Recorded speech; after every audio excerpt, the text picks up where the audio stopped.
This is the Sixth Man Show, an Orlando Magic podcast, with your hosts Luke Sylvia and Jonathan Osborne, covering all things Magic basketball. By fans, for fans. Go Magic.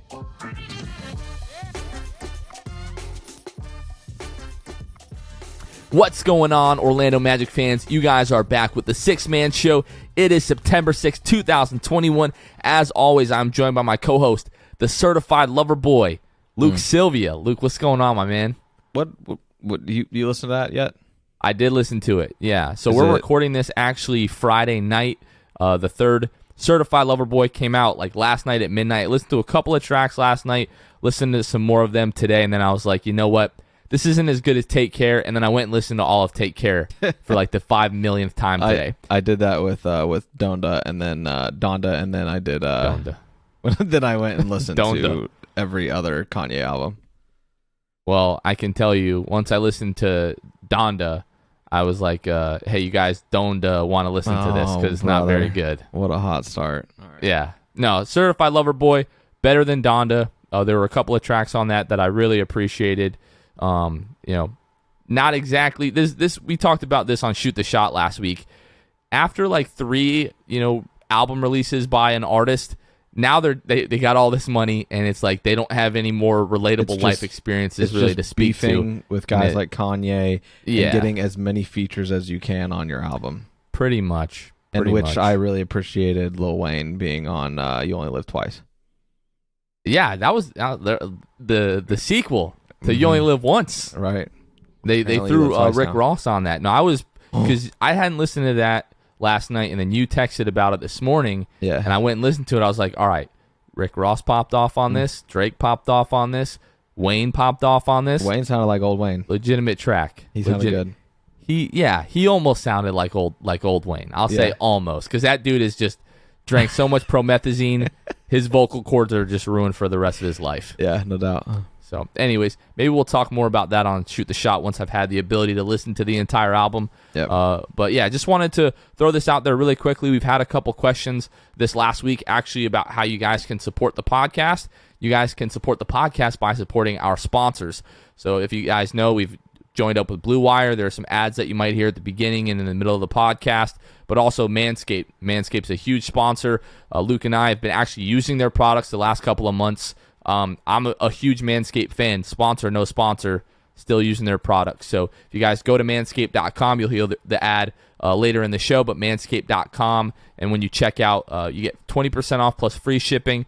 Every order, code 6, SIXTH, manscaped.com. So support our sponsors. You guys are supporting us at the same time. So, Luke, we're in like the desert of the offseason now. We've been walking through the Sahara. There's no oasis. There's not even a mirage out there for us to think that we might be getting some water. The news out here is thin. It's few and far between. But this week, Bruce Kreitzer, Orlando Magic shooting coach, has been with the team the last couple of years from when Steve Clifford joined. And then Dylan Murphy, who's been with the team the last few years, really in the analytics department. Those guys have both been retained on the coaching staff. So I wanted to ask you, Luke, I think continuity is always a good thing. But I don't know that we've seen the shooting improvements over the last couple of years that we've hoped so. I'm not trying to say Bruce Kreitzer doesn't do a great job. I don't really know how much of a difference that makes. I don't know what type of impact that's really going to have on the roster is what I think I'm trying to say. Yeah. I'm not entirely sure. But, I mean, like you said, continuity is a huge thing. I think if Jamal Mosley thinks that he's already got his guys in place that will make a difference, then why not just bring on some guys that that these players know? The other thing that I wanted to mention, though, Jonathan, was Dylan Murphy. I just did some quick research on Dylan Murphy and kind of his path, expecting to see a little bit more experience. But his journey has essentially been he was an assistant coach for the Fort Wayne Mad Ants starting in 2013 to 2016. Then he went to Ball State and was a graduate assistant there, which is interesting. And then he got hired on as a basketball operations analyst with Orlando in 2019, got promoted there, and now has been promoted again to assistant coach just 2 years later. So good on Dylan Murphy. He's clearly doing the right things, doing his job well, and networking correctly, clearly, because you don't get that high up that quick, and just by doing the things that he's done, right? I mean, he went to be a GA at Ball State, and now he's gonna be an assistant coach. He's living the dream. No doubt. You got to dream, folks. You got to put in the work. You got to keep grinding. That's why we're here grinding, trying to live the dream each and every week. Not a lot of news, not a lot of Magic content out there right now. Let me say this, Luke.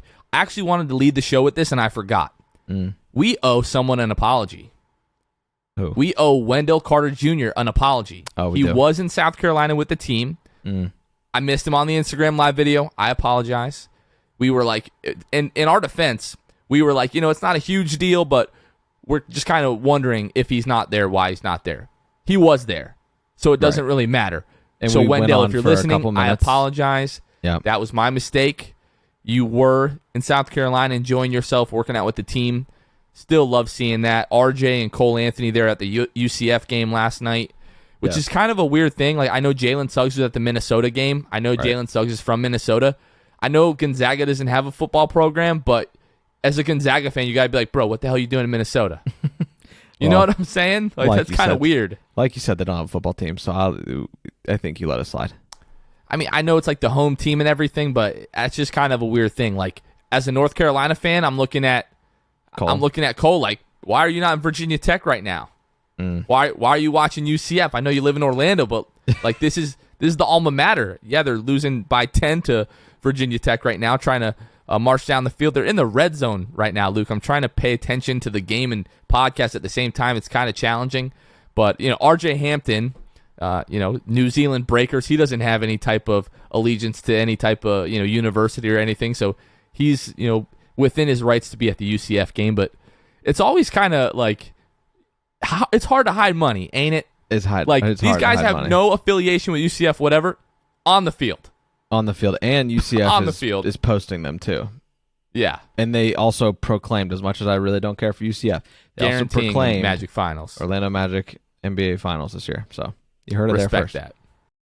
So, Luke, a little bit more Magic news this week. Really, it's NBA news, really, but we'll talk about how it pertains to the Orlando Magic. So, NBA 2K, for NBA 2K22, they announced that all 30 NBA teams, they're going to have the actual, like, real PA announcer for each team, like announcing, the starting lineups during the games and, like, their normal calls that they would do, things like that. So, our boy Paul Porter, his voice will be in NBA 2K. So I know we both feel a certain way about 2K. A lot of people feel a certain way about 2K. Kind of feel slighted the last couple of years. You feel like they're just rolling out another game each year, updating the roster, making a few kind of insignificant tweaks to the game. It is really cool that Paul Porter is going to be in the game, but I don't know if it is going to make or break me. You know what? Because it's Paul Porter, I probably will freaking buy NBA 2K22. But this is the thing. I'm not going to be happy about it. And I know 2 weeks into 2K22, I'm going to be like, is this 2K21? I'm not happy about this. You've already rebuilt the Magic once by that point. Probably 5 times by that point. So your work is And I'm going to be like, I'm glad that Paul Porter's in the game, but this doesn't really do anything for me. What do you think about it? Listen, I'll preface this. I love Paul Porter. Love him. Great guy. I obviously love the Best Magic. ponytail in the NBA. Valid. But what I will say is that this doesn't move the needle for me. Just like I didn't get 2K last year, I'm not getting it this year. It's just too little too late for me. Do this when the game is popping. Like, do this when the interest is at an all-time high. Why are you just now putting PA announcers into the game? I mean, what's the reason? Like, what was your excuse a few years ago when, by the way, it probably would have been easier, barring COVID protocol, and, people being, hesitant to go out in public, whatever. You're telling me you could get all the NBA's public address announcers this season, like in such a weird time in the world, but you couldn't do this 3-4 years ago? Vaccines, baby. And that's the thing, man. It's like, but this is still a way more difficult time to do that than it was 3 to 4 years ago. Do it back then when everybody's got interest. But it's because I think interest is falling off. Maybe I'm just getting older. Maybe people are still buying the game at the same clip. But regardless, I think you should have done this years ago. I'm also just, old angry man yelling at the clouds when it comes to 2K. I just can't stand what they are now. And I'm coming from someone who played the game religiously for 8-9 years. So this is my question and concern. Just this is like a quality thing when it pertains to 2K and the PA announcers. Yeah. Did they have them go through and like do every single player in the game, all of like the generated names, everything like that? Because it's really cool. Like you start NBA 2K22, you start your, my GM or whatever it is, you start your season and they're yelling out Cole Anthony and Chuma 03 key and all that kind of stuff. Yeah. But 2-3 seasons into your My Player campaign, when those guys are traded and you've got like, I don't know, Wally Serbiak's retired, but you know what I mean? Anybody else gets placed on this team, are they still going to have that? Like after 4 or 5 seasons, is Paul Porter going to be saying anything at that point? I hope they did that. I hope they didn't just have them do like the team and like the team specific thing. And then as the rosters get shaken up throughout the seasons, that's going to kind of go away. So I hope that they have them do that. I would think, Jonathan, that if someone scores that they didn't do his stuff, because there's no way they did everybody, they probably just have it say nothing. And it's just the arena crowd noise and, Porter's not saying anything. So, 2K, too little too late for me. But this is the last thing that I'll say. I hope that they allowed him to do like the Paul Porter specific things. Like traveling and, that kind of stuff. He talks about that in the video. But if those like little unique I don't know, things that he does staples are not in the game, staples are not in the game, and it's just like a generic and every single PA announcer is going to say the same things, I'll be a little bit salty about that. But again, it doesn't really move the needle. Like I feel like we're now, a lot of people are opening their eyes just across the landscape of gaming, that it's not okay for these big developers to just do the same old crap year in and year out. People are now realizing they have all these different options. Competition between these developers is going to drive a lot of things, but I think people are finally like really getting to the breaking point where they're fed up with these developers and they're like, enough is enough. You're not getting my money anymore unless you're actually putting out a quality game. Yeah. Well, the last thing I want to say about this, you know who this hurts the most?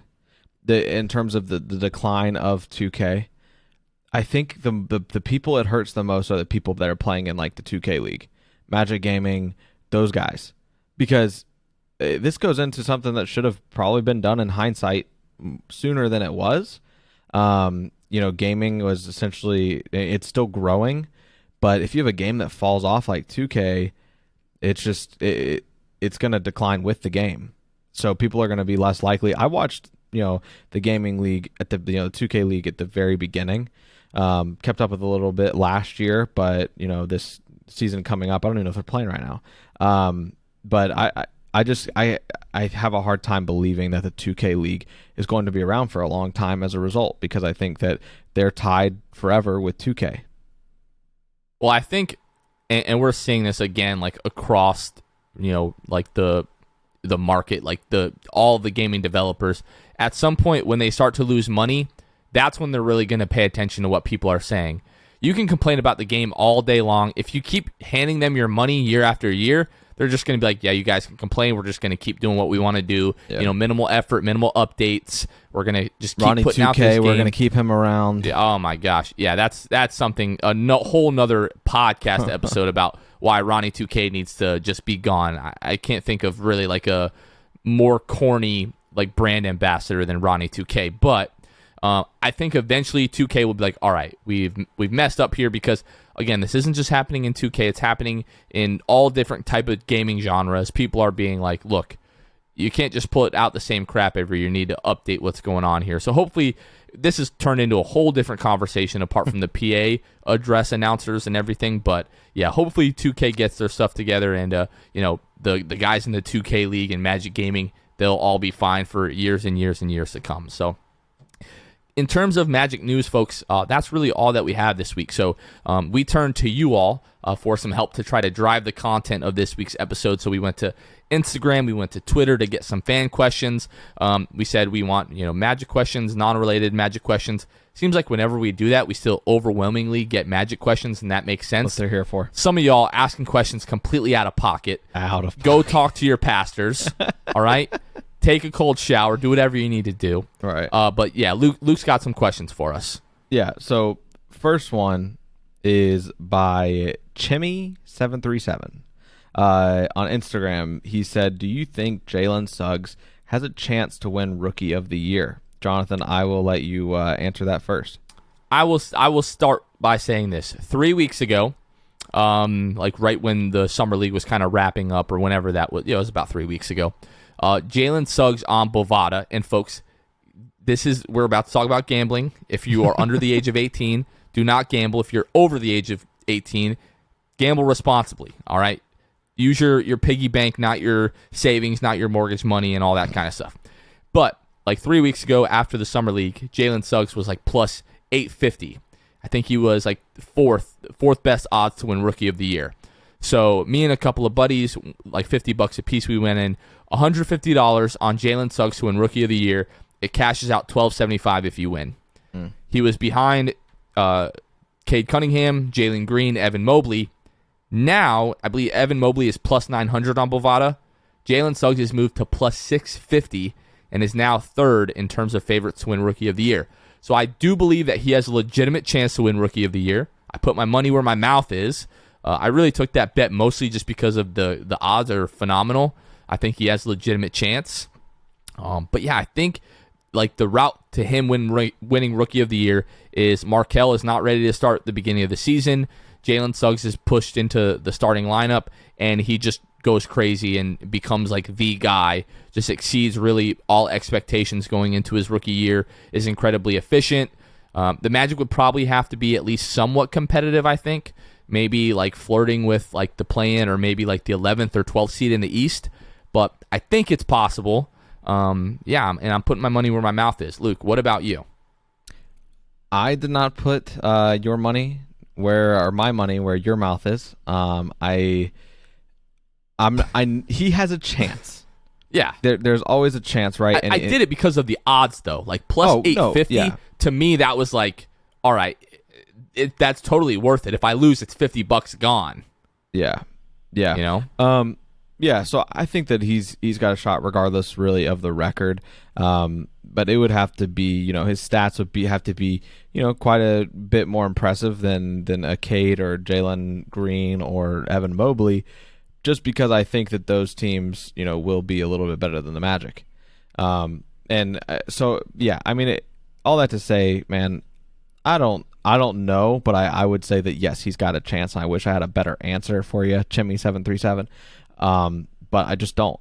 I don't know what it's going to look like. I don't even know what our starting lineup is going to look like opening night. I don't know who's going to be healthy. Like you said, if Markelle is missing time at the beginning of the year, which sounds like he might not, right, then it'll be a little bit harder. There's going to be, he's going to have to make even more so the most of every opportunity. So I don't know, Jonathan, but if there's nothing else you want to add there, we can move on to the next question I've got here.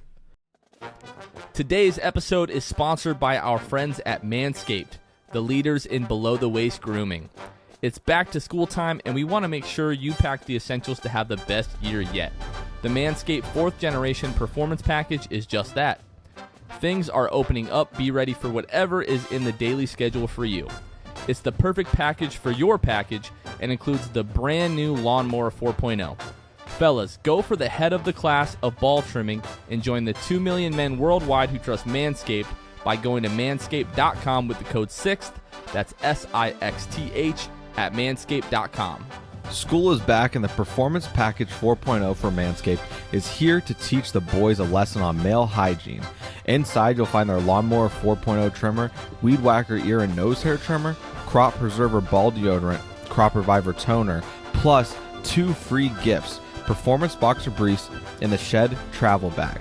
This package includes the brand new Lawnmower 4.0 and will give you the confidence to do anything you desire. New year, new you. Might screw around and attend Smooth Balls University this fall. Wait, is that a thing? Get 20% off plus free shipping with the code SIXTH at manscaped.com. That's 20% off plus free shipping with the code SIXTH, SIXTH, at manscaped.com. This year, graduate with a degree in clean balls from Manscaped. So Abe_Hamid says, fantasy draft question. who's the best / safest fantasy player option on the Magic? And for me, these are two separate things. But because I would say Jonathan Isaac, especially if you're playing categories. For those of you that play fantasy basketball, there's two separate ways to do it, or don't play. Sorry, two ways to do it. Right, your point categories and then just straight up fantasy points. And you gotta, if you're doing categories, I say you get all the stat sheet stuffers that you can get. And Jonathan Isaac is a guy that is going to give you hopefully 13, 14 a game. And then like seven rebounds. He's going to give you a few blocks. He could help you lead in a couple different categories. So I would say he's the best. As far as the safest, I really don't know who is the safest, Jonathan. I mean, do you have an idea of who would be safest? Because best is J.I., but regardless of the freak injuries, it's just always going to be in the back of my head from the rest of his career, or at least for a few years. Oh, I hope he doesn't get injured. Yeah, this is a really tough question because, like, you look down the roster, I'm not ready to put Cole or RJ or Wendell or Mo like in that conversation. I don't think it's Chuma. The guys that I think have the best odds of being, the best or the safest pick, like everyone's concerned about Jonathan Isaac's health, and rightfully so, right? Like, rookie year has the ankle injury, which keeps him out most of the year. Plays, basically every game his second year. Third year has the major knee sprain, comes back and then has the ACL tear, which are supposed to be both like just totally exclusive freak accident injuries. Like, we're not, from what we've heard, we're not expecting this to be, like a Grant Hill type lingering issue. I think we're probably past the days of something like that being possible. I think like players are so much more willing to sit out games, try to get healthy themselves. I feel like medicine has advanced enough to where we know kind of like it's, might be worth playing through this. You might not have a big risk of re-injuring it or making the injury worse. But, mostly teams are just willing to rest guys more. I don't think with Jonathan Isaac we're anywhere near that type of territory yet. Magic fans just kind of like PTSD or afraid of something like that happening. The hope is Jonathan Isaac's going to come back and he's going to play, another 12, 13 years for the Magic, never have another major injury, things like that. So I would agree with you. Jonathan is probably the best bet if he's healthy. But the safest pick, I'll go ahead and say Markelle Fultz. I think Markelle is going to come back healthy at the beginning of the year, ready to go. I expect him to score somewhere between 15, 17 points a game. He's going to have the ball in his hands a lot more, so the potential for assists will probably go up. In terms of field goal percentage, obviously we're not going to get into the jump shot talk. But if he's able to be efficient offensively, getting to the rim, things like that, the mid-range game, if that's falling, I feel like Markelle Fultz probably be, my best, safest pick. Besides that, I mean, you have Gary Harris, but Gary Harris last year, it wasn't always, the most efficient offensive player for the Magic. Is he going to become the leading scorer on a team? I really don't know. Looking at Jalen Suggs, if he wins Rookie of the Year, maybe he's, if he has that type of season, maybe he's the best bet. To be the best fantasy player for the Magic. But I'll tell you what, probably the first 7, 8, 9 rounds of a fantasy basketball draft, I'm probably not taking anyone on the Magic. I'll just be 100% upfront and honest about that. Yeah, I mean, a lot of that it comes with uncertainties, right? I mean, you don't, like we've said multiple times, if you don't know what the lineup's going to be, you don't know what minute distribution's going to be. This roster seems so deep, just full of guys that feel like they can all make a case. So as a result, I don't know who's going to get fantasy points. If I don't even know where my regular points are coming from, I have no idea. So I'm really wouldn't, like you said, there's too many question marks around this team to even want to pick a Magic player in those, first 6, 7, 8 rounds. But next here, Jonathan, we've got a question from More Bamba. More Bamba says, Love some More Bamba. Who's each of your non-Magic favorite wait, did I write that right? Favorite non-Magic players? Yes, exactly. That's what we were going for. Do you have anyone in particular? I do. For me, it was LeBron James for a long time, but the last couple of seasons, it's become Dame Lillard. I just love Dame. I love his offensive game. I love his attitude and, for the most part, his loyalty to Portland thus far. There have been some questions about that this past offseason. Yeah. Obviously, it spits sick bars. I think it's fair to say he's the best NBA rapper in the history of NBA rappers. Sorry, Chuma, but that's just a fact. Dame Dollar, he just spits legitimate bars. But yeah, I just love his swagger. I love the Dame time thing. I love his game. He's really just a killer. Like, never bothered by the moment. He's asked about, do you feel pressure in these games? He's like, pressure. He's like, I'm playing a game. Like, pressure is, the person that doesn't know where their next meal is going to come from, or if, they're going to be able to pay their mortgage this month. It would be disrespectful to, call this pressure. But yeah, for me, it's Dame Dollar. Yeah, I think for me, it's not necessarily someone who I think is incredible or has a chance of an MVP one day. I do think he's incredible. I'll take that back. I don't think he's ever going to win MVP. Has a lot to do with where he went to college and still representing the Gators. Boy. Mine really outside the Magic is LeBron, obviously one of them. But Bradley Beal. I love watching Bradley Beal play. He's, last year 31.3 points a game. Year before that, 30 points a game. Doing everything he can to keep this Washington team relevant, regardless of kind of what his future looks like in his career. I don't think it matters for me anymore. He's just a lot of fun to watch play, and I like him so much. I just want him out of Washington. I want him to go to a contender before it turns into the time for him to start being a journeyman because his career is almost over and he just wants a ring. I really wish that he would just go team up somewhere. We're in the team up era. Super teams, not going to do anything else about it. I want Bradley Beal to end up on a contender so that I can watch him play even more and watch him maybe win a ring. I do like Brad. This season, I got to be honest with you, Luke. Brad started to rub me the wrong way, especially when he would play the Magic. There was a lot of crying to the refs this season, specifically in games that they played, the Magic. And it was just like, bro, just stop. He's frustrated. He's frustrated, I mean, any player of his caliber in that situation would be, disgruntled and frustrated and everything like that. But yeah, so that's, Dame Dollar, Bradley Beal. Outside of that, I would probably say Klay Thompson. I love Klay. Obviously, I love his game, but I just love Klay off the floor. Just such a nonchalant, casual, super, super funny guy. And that dude is an absolute beast. Absolute beast. So, Luke, any more questions? We got anything else this week? Not any that really stuck out to me. We had a lot. I know some people are going to listen to this and be like, you didn't answer my question. There's two different reasons here. One, like Jonathan said, y'all are out of pocket and we're not answering some of your questions. Two is that it's just questions. We either have no answer, or we answer them all the time. Or we've hashed things up. There was a question about, let's just throw this one out there. What's more likely, Jalen Suggs to shoot 40% from three or Markelle to shoot 30% from three? We've talked ad nauseum. I love talking about Markelle and whether or not he can become a good jump shooter, but I'm sure there's people who are like, oh my God, he's talking about this again. But 40% is it is elite. I'm not even going to say borderline elite. 40% is elite. And Markelle shot 25% from three last year.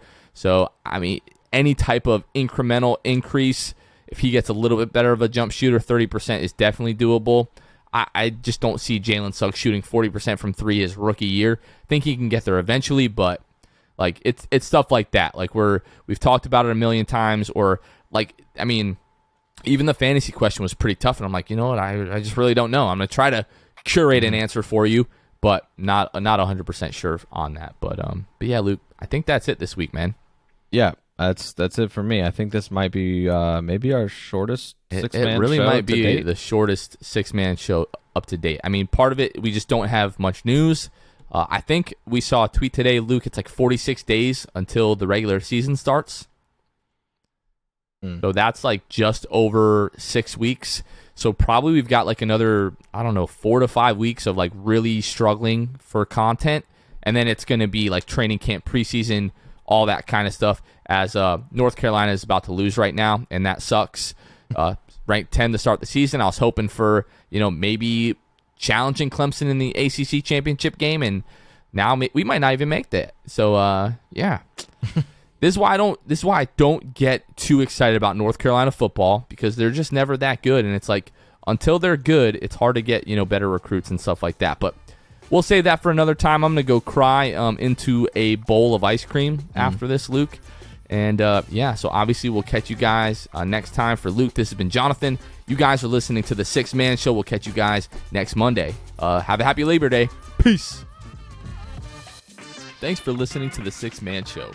Be sure to subscribe on iTunes, Spotify, Google Play, and Stitcher to get new episodes downloaded directly to your phone. Please take a minute to give us a 5-star rating and a review. It would really help us out a lot. Follow us on Twitter and Instagram @6manshow and like us on Facebook. We'll catch you guys next time. Go Magic.